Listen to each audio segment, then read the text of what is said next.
Expanding is Expanding, good. yes, expanding is a I really had good. to say that just to tease you. Well, thank I'm you. glad you're expanding. It's wonderful. Yeah, I'm excited for you. it's good. Hello, this is WGSN-DB Going Solo Network Radio, TV, and podcast #1 Internet Singles Talk Network. And this is Let's Talk Dating with Christine and Barry. Hi, Barry. Hi, Christine. This is a day. Oh, It's a fun topic. Dave. I think it's a really, as I say this a lot, but they really are very multi-leveled conversations Yes. about how to go from friendship to dating. And, you know, it's funny because I've talked to so many people over the years that started out as friends and then turned into dating and lovers and married. And then people who are so afraid they might lose their friend. And Hmm. we can certainly talk about if you've actually started dating and then it turns out, and can you go back to being friends? I thought that'd be Yeah, a really fun additional topic. definitely. And do you talk about it? Does it organically happen?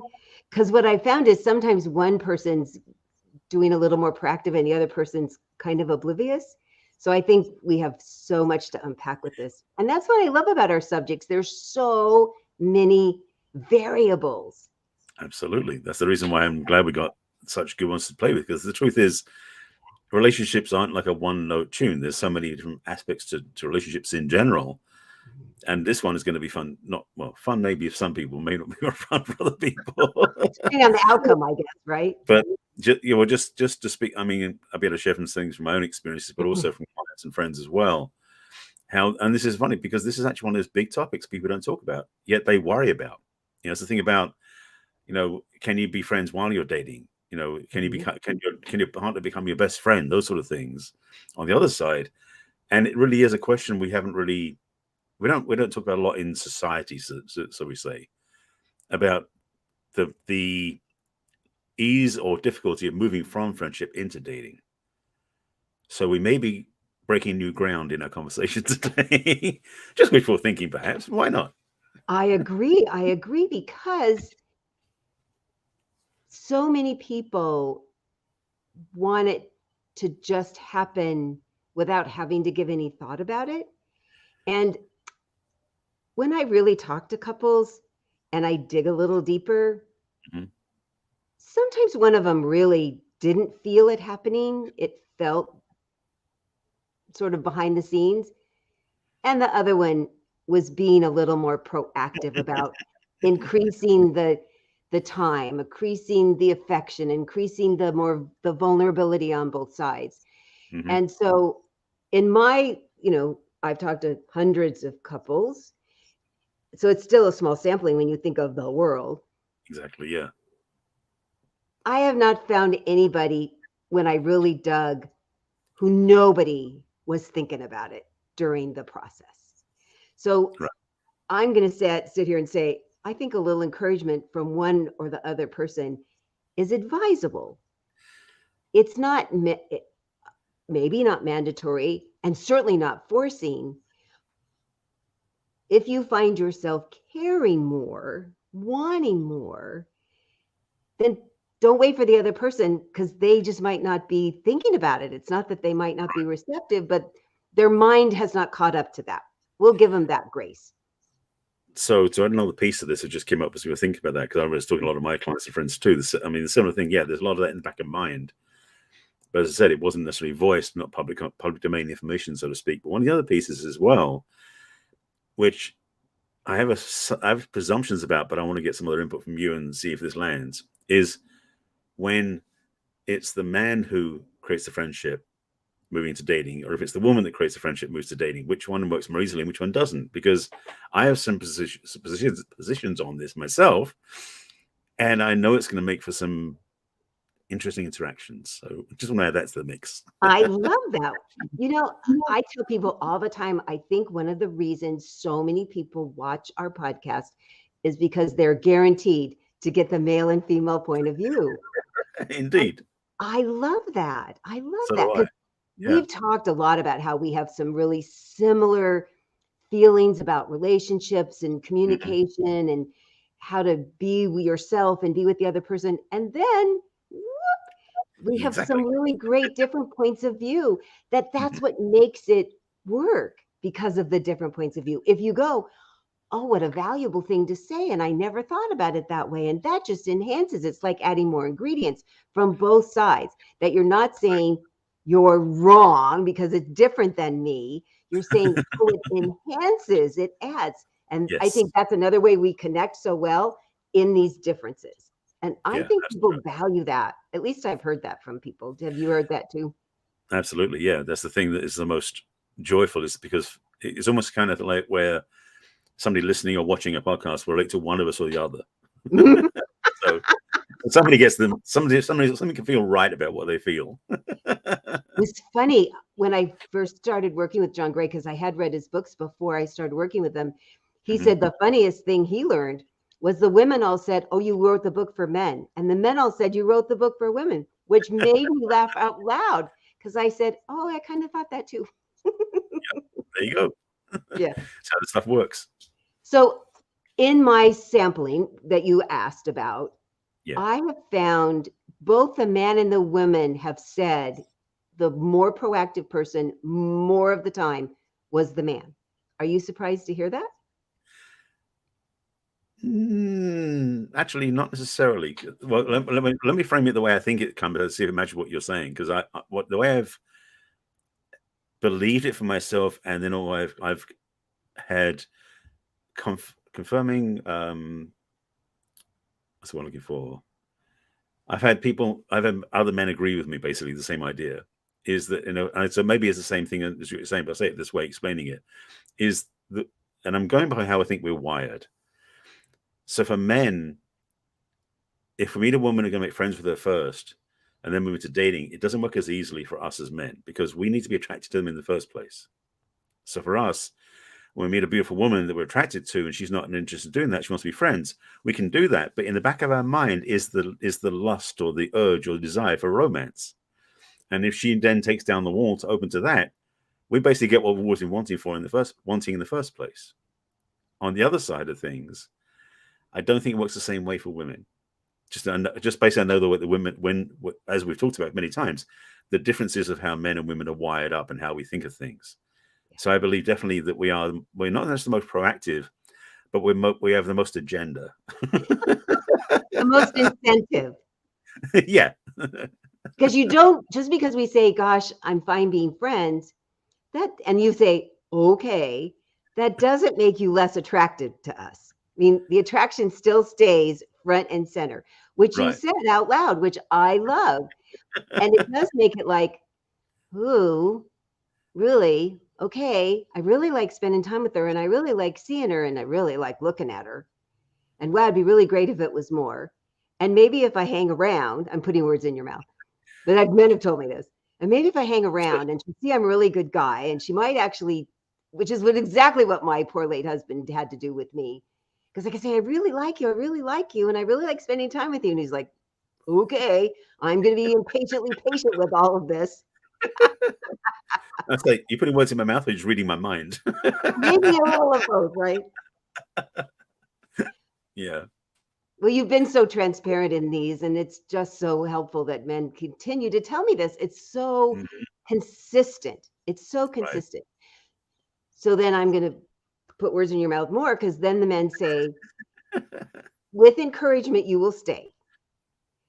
Mm-hmm. If we keep putting up this hard stop, a really hard stop, you're going to keep looking. And if you now see somebody equally, we're going to do equally as beautiful, a little more open, a little more encouraging, a little more emotionally available to consider being more than a friend, Yeah. you just might leave, which That, makes sense because you like focusing. You really do like focusing. yeah. We are much more capable of focusing on one thing more easily than on multiple things, which is why when we're with a woman who is a friend of ours, and we see a woman that we are attracted to walk by, it's kind of like we go, who was I with?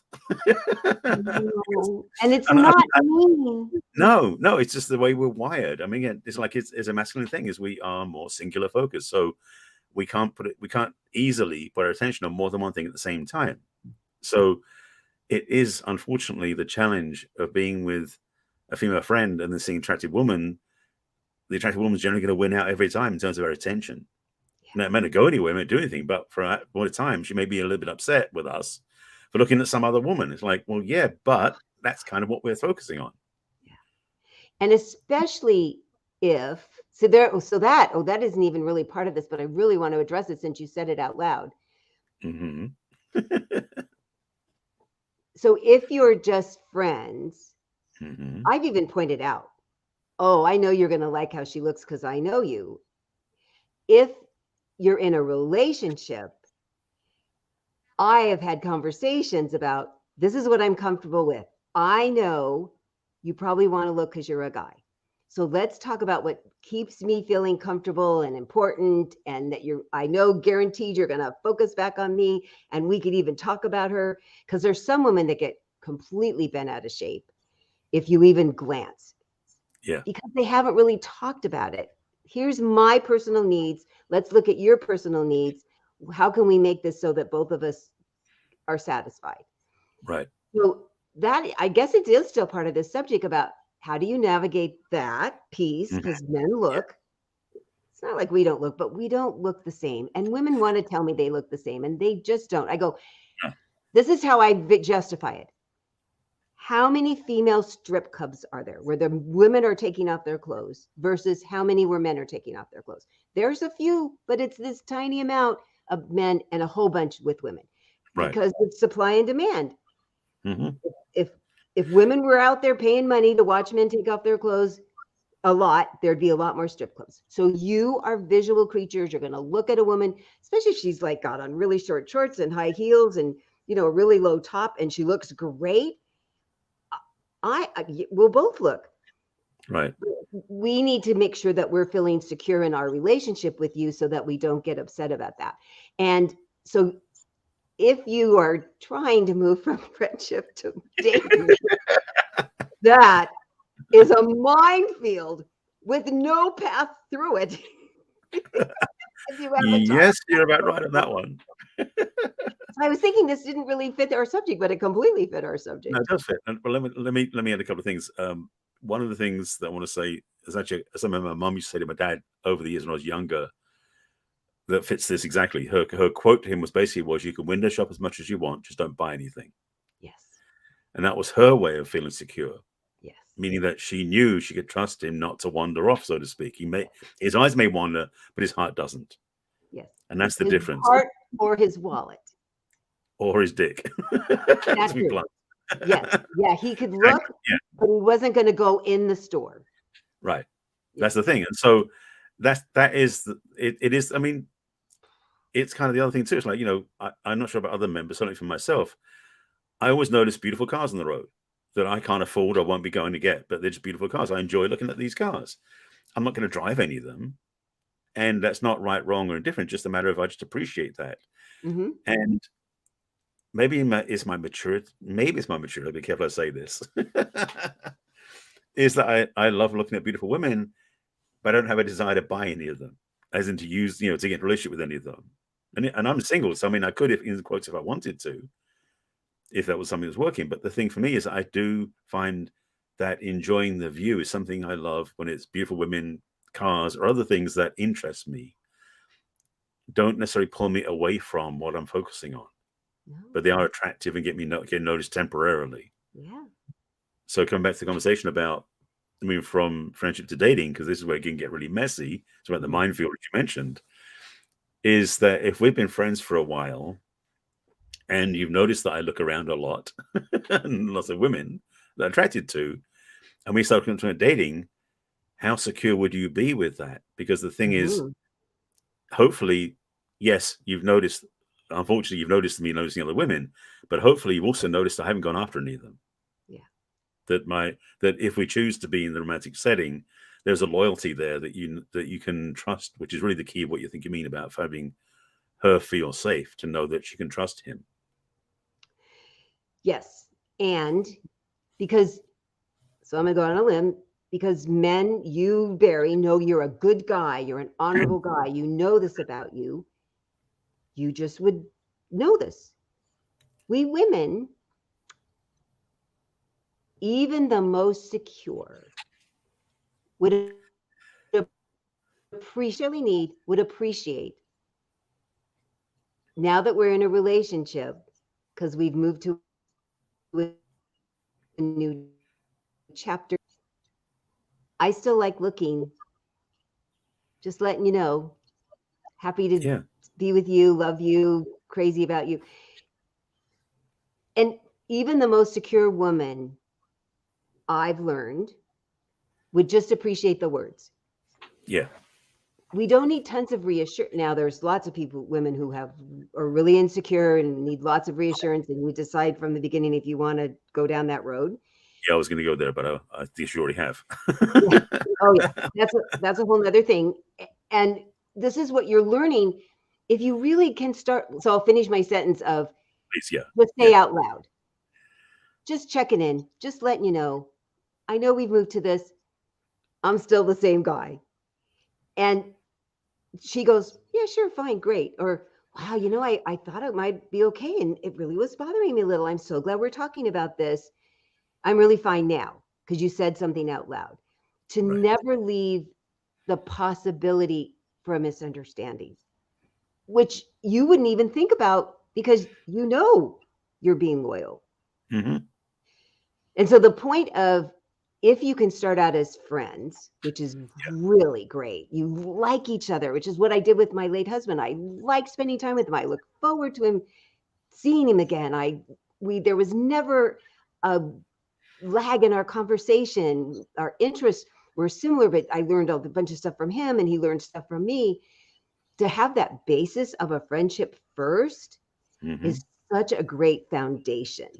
So to look for somebody that you really like them as a person, you like spending time with them. It might not turn into a romance, it might not turn into dating, but for me, it's mandatory that I like them, who they are, how they think, how I feel when I'm with them, how they seem to think about what I think, and my funny idiosyncrasies that we all have. My husband thought they were charming, and that was what I was looking for, that somebody who thought, and I took 3 days to pack and had to have, go meet the pilots and it's that little tiny piece. Oh, and I have to bring tons of stuff. I warned him ahead of time. And he's like, sure, fine. He just didn't bat an eye. So Mm-hmm. that's the kind of thing, when you're friends, you put that kind of stuff out on the table and say, what do you think? Do you like it? Or is it okay enough? Okay enough's fine with me, but you can't not like it. You can't Right. not like something about the other person. And that's where the friendship gets to weed that out. That's the thing, because a lot of people, especially in the modern time for the dating apps and everything else, most people tend to get in a relationship before they become friends. Yes. And hopefully they become friends along the journey before they get married, if that's the path they're following. That's a whole other conversation we can get to another time, or maybe later in this episode, we'll see. But definitely to have the friendship first. It is the sense of creating the foundation on which the relationship can be built. Ultimately, yes, it was so wonderful if every couple met as friends first, then they started dating, but that's not the way we can make life happen, so to speak. It's not the way it works. But the sense of making a friendship first, get to know what values you carry, because ultimately also, for me personally, I want to know a lot more about the person than what they put on the dating profile. Mm-hmm. So having a friendship first, to get to know each other and maybe not cross that line into intimacy too early on, Mm-hmm. which is kind of the putting the brakes on in the dating scene, so to speak. Yeah. To allow friendship to blossom, because the idea about moving from friendship to dating is almost like we've already had friendship built for a while, and now you're looking at dating. But if you're looking at dating and you start saying, before we date, I want to be friends first, Mm-hmm. that's a different way of putting it, and it's also there's a different intention in place, Mm-hmm. and it can be both very powerful. people.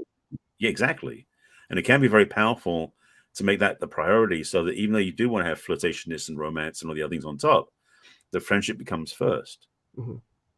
That would probably, I would suggest, maybe lower the number of divorces that happen, Because the other part, a lot of people get married who don't know each other very well, and they wonder why they get divorced inside 10 years. I can tell you why, you know. So this idea about moving from friendship to dating may, in fact, be the smartest move. Ooh, think about that one. Great advice. Yeah. You know? Because I've talked a lot about the couples in my life who have been married for well over 40 years. Mm-hmm. And not only did they talk about how they started out as friends and moved into like seeing each other pretty exclusively, Yeah. working on the friendship, that they are their most favorite person to do stuff with after 40 years. They have lots of outside interests. They're not attached at the hip, but they like going grocery shopping together. They all do work together. They really get off on just hanging out, making dinner, playing puzzles, Mm-hmm. Going to Home Depot. It's so amazing how much they like, not just love, but like being together. And so because I've seen this happen so many times with really long-term marriages, I'm agreeing with you. It's a big plus if you can start out with building a friendship foundation. I mean, really, it's so amazing because if people could figure out what do you really need in a friendship? Because sometimes people call somebody a friend and I hear how they treat them and I'm like, really? Mm-hmm. I would never call somebody a friend that treated me that way. Right. I mean, that's a pretty precious definition for me. And I mean, you can sometimes have a blip and you can work it out. Somebody who consistently puts you down or makes you feel less than, or you don't like vehemently agree with their behavior or their beliefs, I could never even say I'd be friends with them, much less in a marriage or a committed dating relationship. And sometimes I hear about how people are being treated or treating other people in their dating, and I think, you're not friends. You can't be friends with each other if you treat each other that way. So that's another vetting way, that first you see, can you be friends? Do you like each other enough to be friends? Not just, yeah, it's great sex, which is so sad that they call it friends with benefits, because you're really often, I think some of them like each other a lot as people, but it doesn't feel honorable if they're not treating you well. If you have an agreement, we get together once a week or every other week, and we have dinner and we have sex and that's it. Okay. And everybody's in agreement about that. Okay. But we're talking about solid friendships of you have each other's back. You have each other's best interest at heart. I mean, that's what I consider a friend. Yeah. I mean, the other part about this process, and I'm thinking about the extending of the dating process to put friendship first and make it longer in that sense. Yeah. There's a power in that, because quite a few times I work with clients, they've gone through challenges with meeting a person who didn't match who they showed up to be initially, whether it was a narcissist or something else. It wasn't until they're deep in the relationship where all that crap showed up, and all that behavior and all those issues, and then they want to run for the hills. In some ways, the idea, again, from friendship to dating, I know we're talking about how to go from friendship to dating, but also why to choose friendship first, then dating, is that if you make friends first, hopefully you'll start seeing the person's patterns, if they have any bad ones that are concerning you, fairly early on. So that way, before you even get to any level of commitment or investment in relationship, you can sort out if they even fit being a friend with yours. Because that's the other thing too. In a way, it's easier to cut off a new friendship that hasn't gone very far than a romantic interest that hasn't gone as far. There's something, because with a romantic interest, there's more of an investment up front, emotionally, energetically, intimacy, all those different things. That friendship allows you to take your time and pace it, and also the investment is lower because you're not spending as much money going on dates when you're making friends. So there's a lot of pluses in this. I mean, I'm definitely putting a lot of pluses in the friendship column first, than in the dating column first, because there are a lot of benefits to that. And yeah, I mean, I'll just say the point again. There are so many things that we discover about people once we're in a relationship that we never knew about them from the dating profile or anything else. So if we get to be friends first, hopefully most of the things you'll discover early on and realize you'll never be dating them. You may stay friends, you may not, but you know you won't date them because you see the patterns that they have that you just don't want to mess with. It's so true. And when people say, gosh, it's hard to meet people now, and how come it was so easy before? Well, we were surrounded by people generally in our age group, in our neighborhoods, at school, at clubs, at work. And you got to see, how did they interact with other people? How did they interact with you? Often you went out as a whole group for lunch, or you went out as a group to a concert or to the movies. And you could have a chance to talk to each other one-on-one in a group. You could see how they interacted with other people in a group. It's a really wonderful way to vet more of a broad scope where, yes, you and I teach people, and we will continue to teach people how to vet people over coffee or a walk in the park. Yeah. And I still encourage people to take time, as you did when you were getting to know them in a group. Because generally, once you got past 18, you didn't say, oh, I want to be your boyfriend, girlfriend after 5 minutes. Because that's what happens when you're a teenager. You know, it's so funny, this 4-year-old in preschool, she has a boyfriend now, which I think when you're 4, but maybe not when you're 44 or 54 or 64. So this is how you slow it down, is by getting to see each other in groups, like going to meetups or volunteering, so that you can have more broad conversations, more broad experience with them. You get to see each other in the wild, as they say, instead of this controlled atmosphere over coffee. And it's been really successful. The people I've encouraged to do this are like, oh, this is much more comfortable. And I love when they come back and they go, it was more fun. I go, we want dating to be more fun. Yeah. And part of the fun is that you're doing something you already enjoy and getting to know somebody else that might enjoy the same thing. And that's how most of the couples seem to be meeting now, is doing activities, meeting each other, walks, hikes, wine tasting, jazz events. I mean, it's really fun.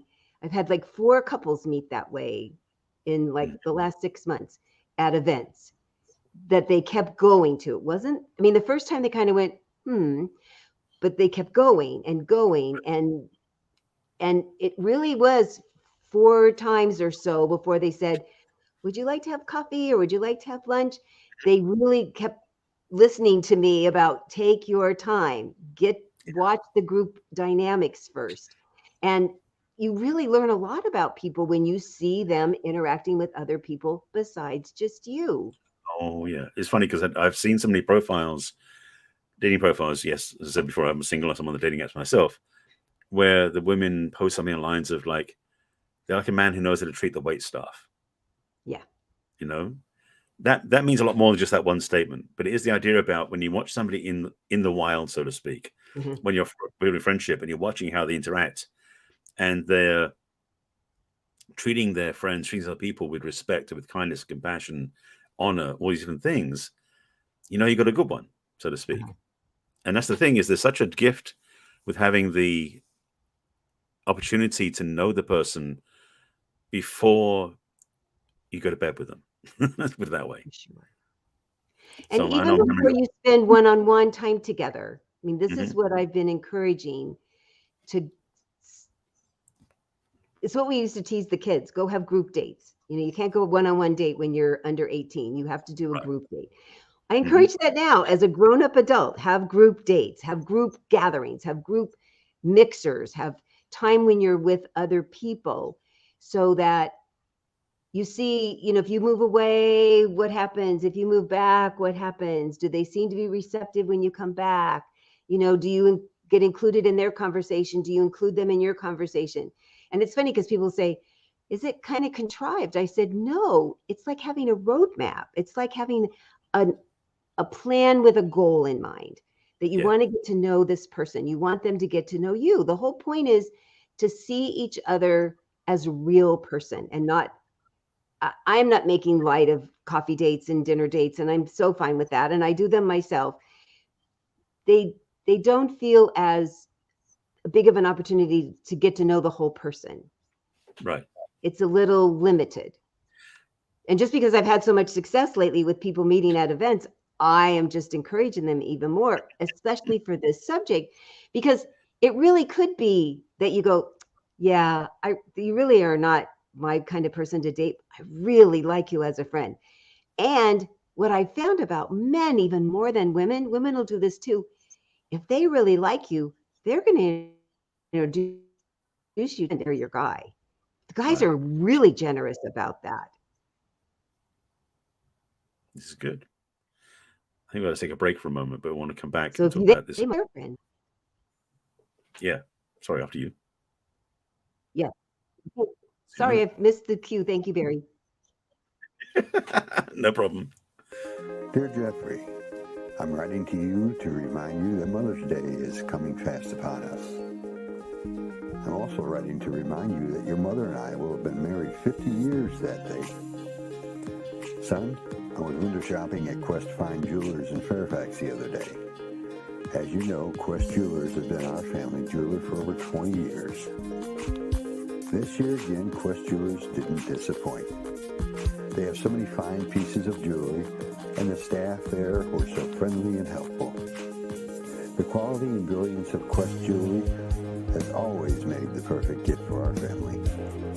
Son, I found your mother Mother's Day pendant necklace and a very special 50th wedding anniversary ring I'm sure she'll be very excited about. Let's meet there this Saturday and get the perfect gift for your mom for this Mother's Day. Who knows? Maybe you will find something for your girlfriend, Amy. Quest Fine Jewelers is located at 8431 New Highway, Fairfax, Virginia. Their website, www.questjewelers.com. Or you can call them at 703-204-0111.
And we're back. Mother's Day and fireworks. That was pretty fun. You were listening to the podcast? Sorry, you didn't see that. Yeah.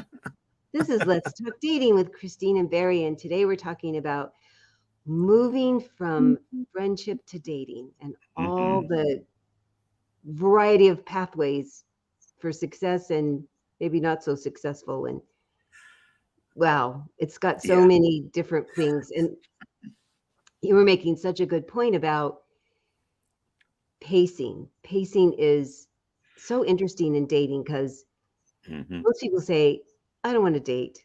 I just want to be in a relationship. And they really want to skip to step 10. They want to skip everywhere in between. I sorry. It gets me a little bit I guess aggravated, the thing they want to sort of shortcut everything. Yeah. And the thing is, they definitely understand the desire. They want to be in the end result, cruising along in a wonderful place in a relationship. But it's very, very, very rare for you to meet somebody where that can happen instantaneously. It absolutely does require, well, the simple thing, getting to know somebody, which is true for dating or friendship. So for me, in a way, it's almost funny. I was interviewed a few weeks back for a podcast talking about Maslow's hierarchy of needs, which is like the 7 levels of hierarchy, and there's certain needs you have to meet before you get into the growth opportunities. And in a way, what it is, it's like friendship's one of the levels below dating in the sense, or it's just, excuse me, friendship is a is a level below relationship, not just dating, because dating can be anything.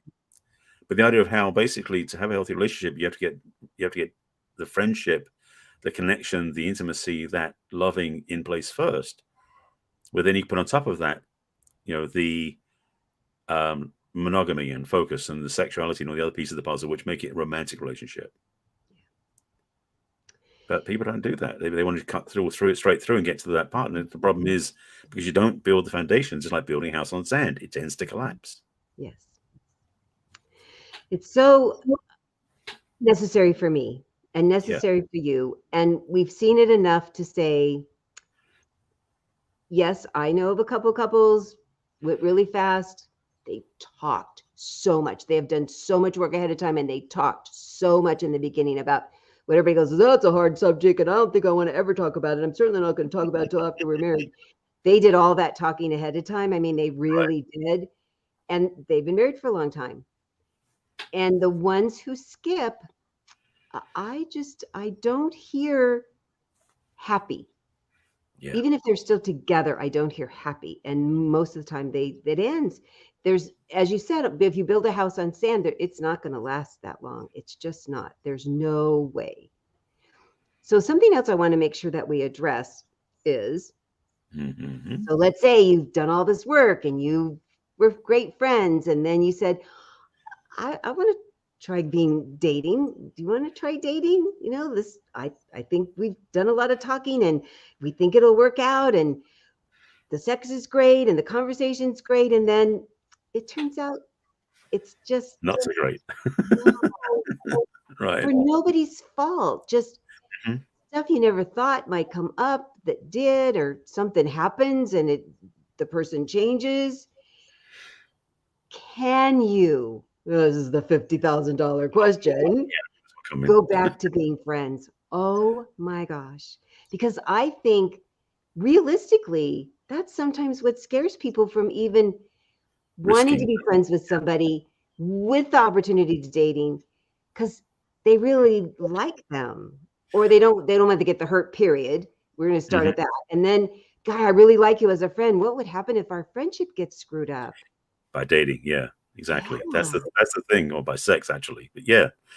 This is definitely a peeve and a challenge I've definitely heard a lot about from my audience. And the thing about it is, and what came up when you said it, what came straight away was, the thing is, if you go from friendship into sexual relationship, you cannot go back to the friendship because you're going to go forward.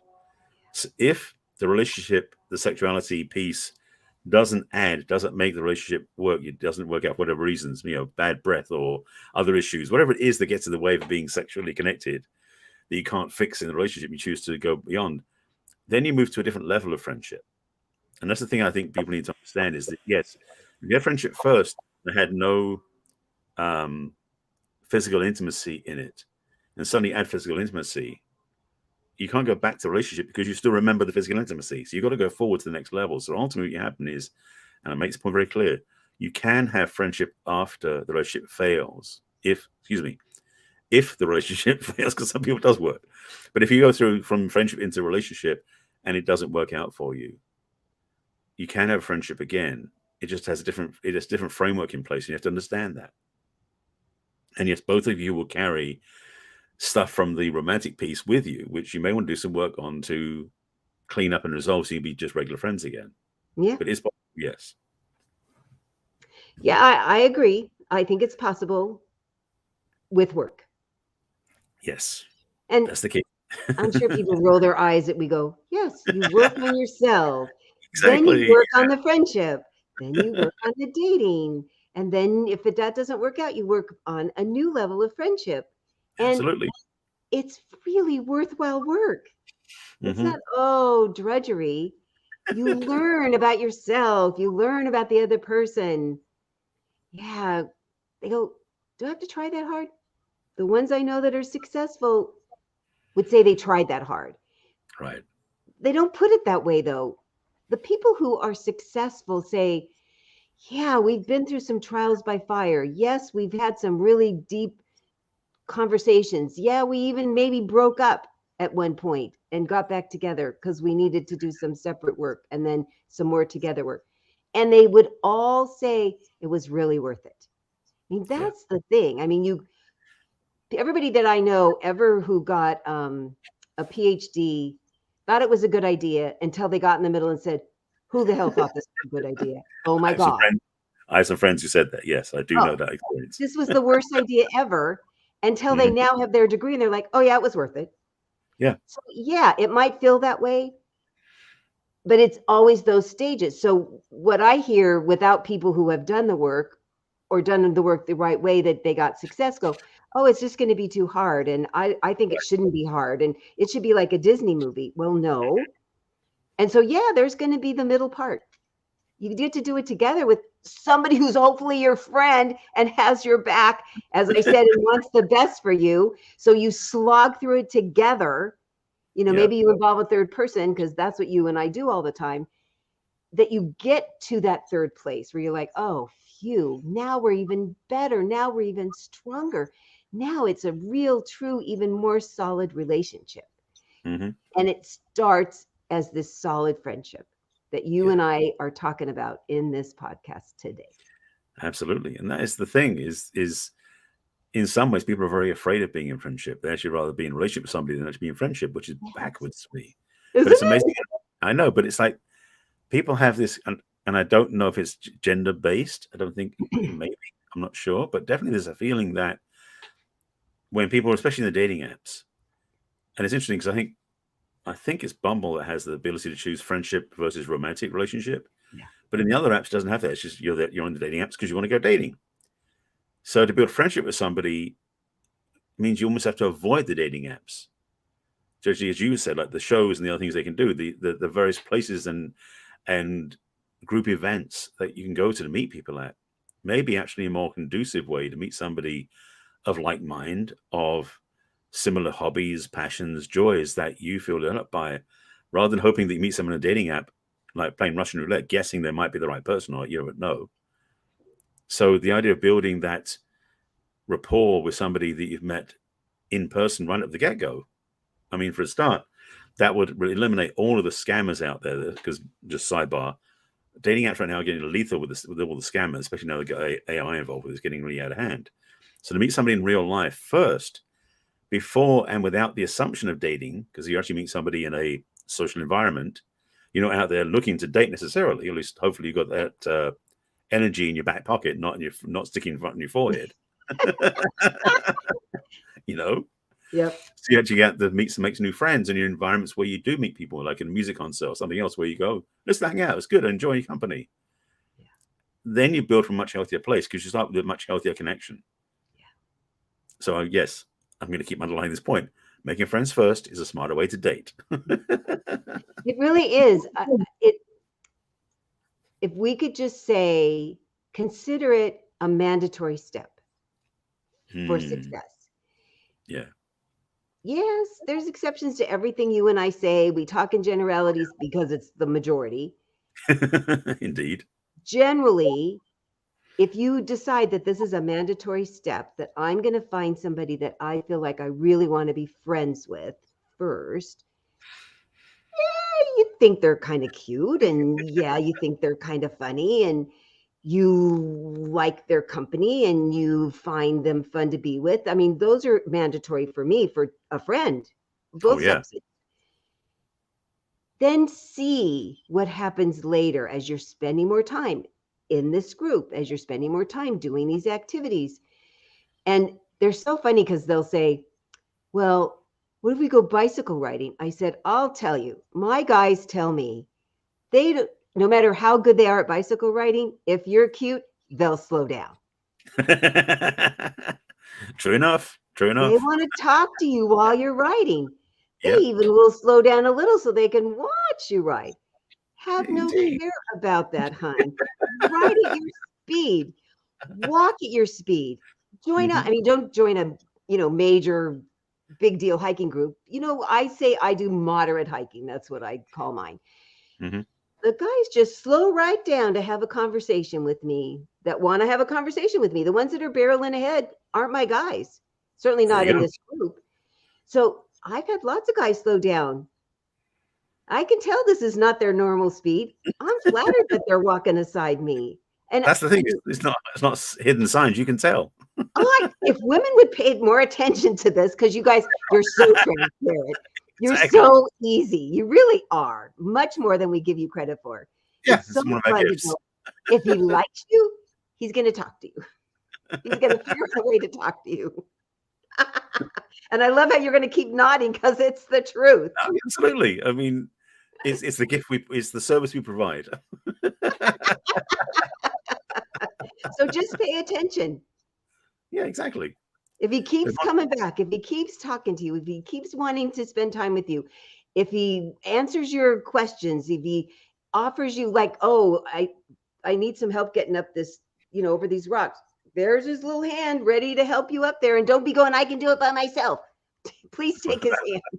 We talked about in another show about manners and about receiving. Yeah, that's another point entirely. There's one thing. If he's there, he likes you. There's one other thing I'm trying to throw in that just came up was just the idea about if you've been with friends for somebody for a long time.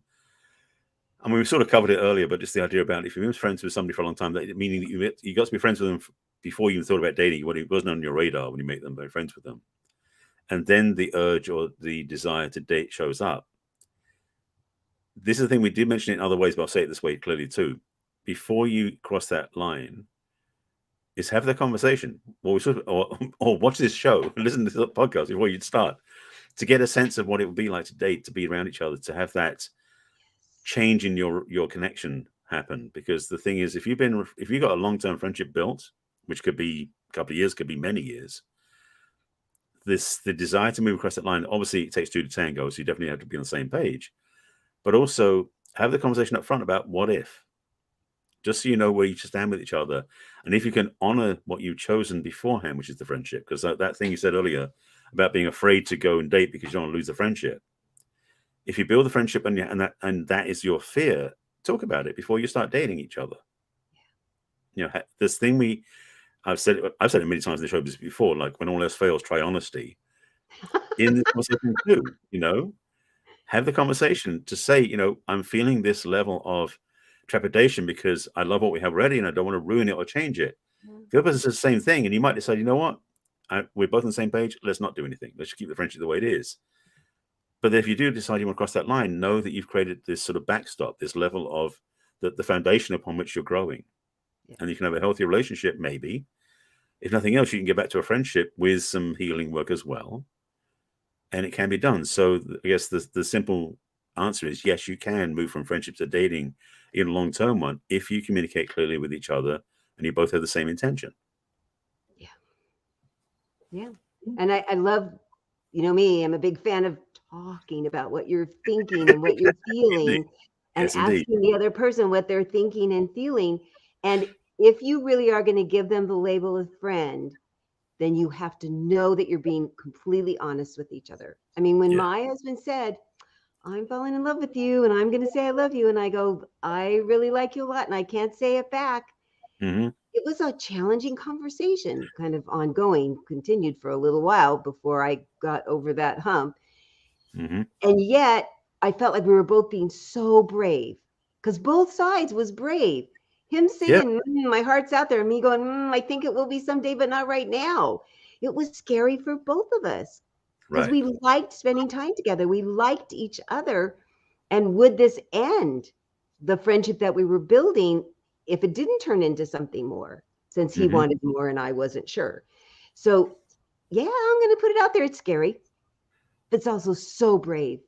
And, and doesn't this tell you, because there's going to be other conversations that are going to come up for sure, you're starting to build a trust with each other. They're going to be honest even when it's hard. Yeah. Wow, I really admire that. Wow, I could really trust them because they're going to say the hard things that are for my best interest. They're saying for their best interest and my best interest, because I wanted him to know. I couldn't not tell him. He was putting his heart out there. So I admired that we could do that we could have those really hard conversations in the beginning, because there were certainly hard conversations even in our short marriage. Living with a stepdaughter was hard on both of us. So Mhm. we had built that foundation to still be able, what we do is we'd lay on the bed with all our clothes on top. And I'd say, so how are things on your side of the bed? And he'd tell me, and he goes, how are things on your side of the bed? And I tell him, it was so, I don't know how we came up with that, but it really worked. Mhm. So the opportunities are there. So hopefully if you're watching this or listening to this, you'll have got some clues, some ideas, some thoughts that might give you some hope, maybe may give you some next steps, may Yes. have you want to reach out to us. Yes. Because if you're in any of those phases, I want to be friends, I'm already friends, I'm not sure if we could date, and now we're dating, and now I'm not sure. You and I have answers to all those questions, right? Me too. And in Yes. fact, there's ways you can reach us. This is how you can reach each of us. Yes. Oh, Barry, that was so good. So to reach me, you can go to my website, which is www.theperfectcatch.com. You can sign up for my newsletter, which will get you copies of this podcast. You can also request a complimentary conversation with me. You click on what's holding you back from love and answer just a couple questions, and then you'll have access to my calendar to schedule a time that's convenient for you. You can also look at all of my social media. So my Facebook and my LinkedIn and my Twitter are Christine Baumgartner. No, The Perfect Catch. And then YouTube is at Coach Christine Baumgartner. And what's the other one? Instagram is the one that's Coach Christine Baumgartner. And no, I'm not getting divorced from Kevin Costner. I can't tell you how many texts I got. You know, I'm not even going to touch that. Thank you. I appreciate that. And Barry, please tell people how they could reach you. So to find me is a little bit easier, and I have no relationships with Kevin Costner. That's easier. So my website is my name, which is barryselby.com. On my site, you can sign up on the homepage. At the bottom of the homepage, you can sign up to be on my email list. But if you want to get started on the journey, you can click on the take your next step to sign up for a mini session with me. Well, again, you fill out a form, but also you invest and you can have a conversation. We can decide what works for you, what doesn't.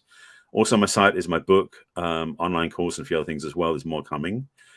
On social media, my name is on everything except for Instagram, which I'll give you in a second. But if you want to look for me on Facebook, Twitter, LinkedIn, Pinterest, YouTube, Clubhouse, just look for Barry Selby. YouTube, I have over 1,000, 1,500 videos on YouTube you can watch to keep you busy for ages. And then on Instagram, it's the real Barry Selby because that's where he got changed. And definitely reach out if you want support from either one of us. We are here to help you. Mm-hmm. And we're here live every week at 1 o'clock Pacific and 4 o'clock Eastern and all the times in between. And we really like your comments and your questions. And if you have suggestions for future topics, and please share this video with your friends who might be having challenges in their friendship to dating life, or they're already in a relationship with somebody else. We would be so happy to be able to for them to take advantage of our information too. Absolutely. In fact, speaking of that, if you haven't already, as of officially as a couple of weeks ago, we are now also being podcast on all the platforms. So if you want to subscribe to the audio version of this and listen to all our shows whenever you feel like it, definitely check us out on Apple, Amazon, Spotify, etc. We're on all the platforms. And subscribe, please, if you would. And if you want to leave us a review or something like that, we'd appreciate it as well. You can take us with us everywhere. Yes, indeed. And listen to our words of wisdom. Whenever you need to. Thank you for being here today. We'll see you next week. See you next week. Take care of yourselves. Bye for now. Bye.